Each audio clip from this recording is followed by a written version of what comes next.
So I remember the end of 2021 when it was all over the news, all over the internet.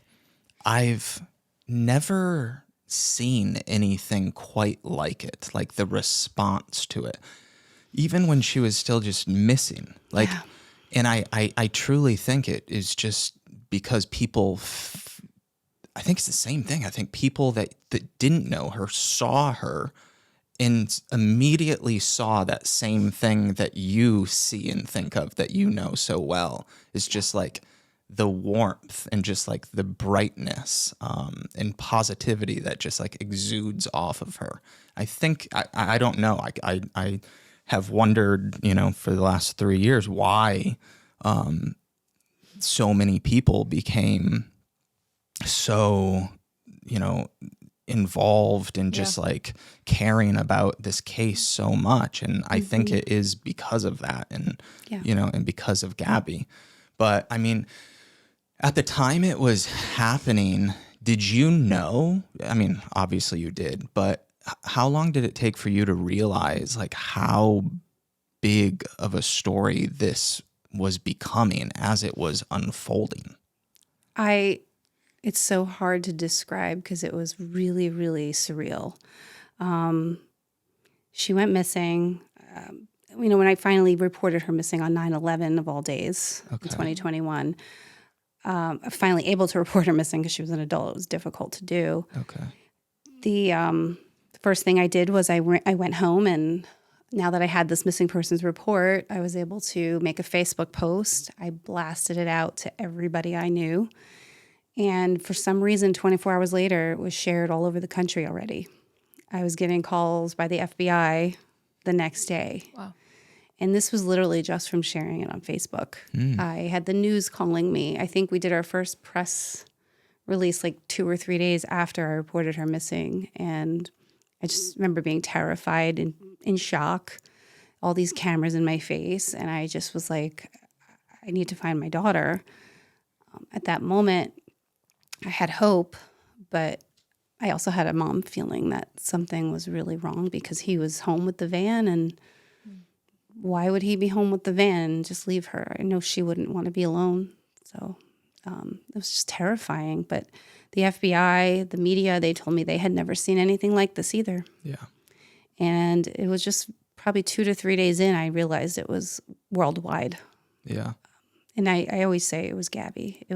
It's her. It's got nothing else to do with anything, but her energy and her spirit was like, I'm not going down without a fight, and you're going to find me. And she just touches people. I don't know what it is. It's her spirit. Yeah. Yeah. How did you feel about it going worldwide? Were you okay with that because it would help, put attention on it, or did it feel intrusive in any way? When you're looking for a loved one, it's what you want. You'll take it.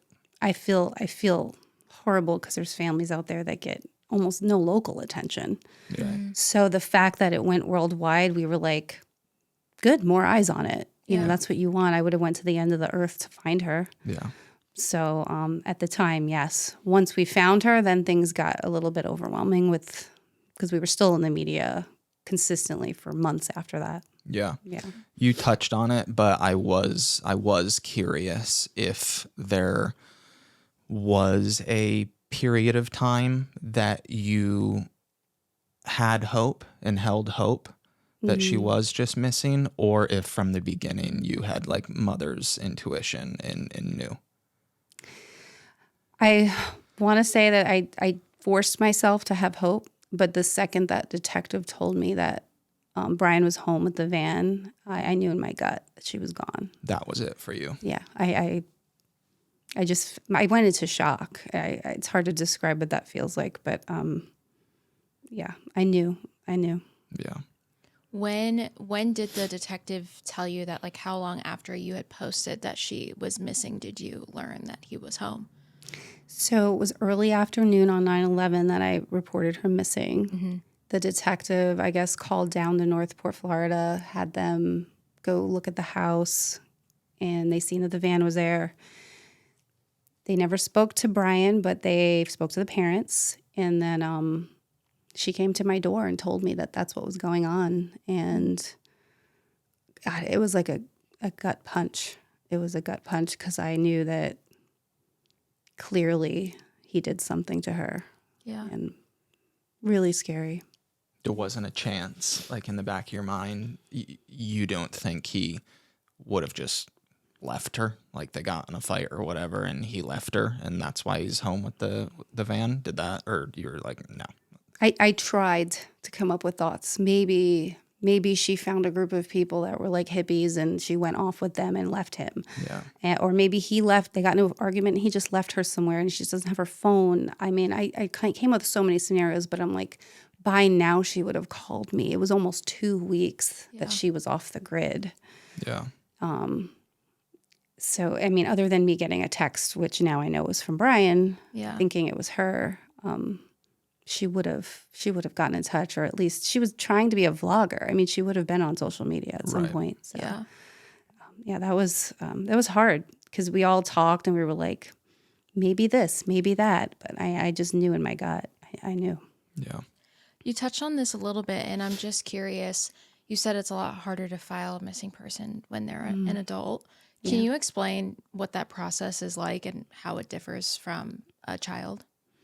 So typically, law enforcement will ask you to.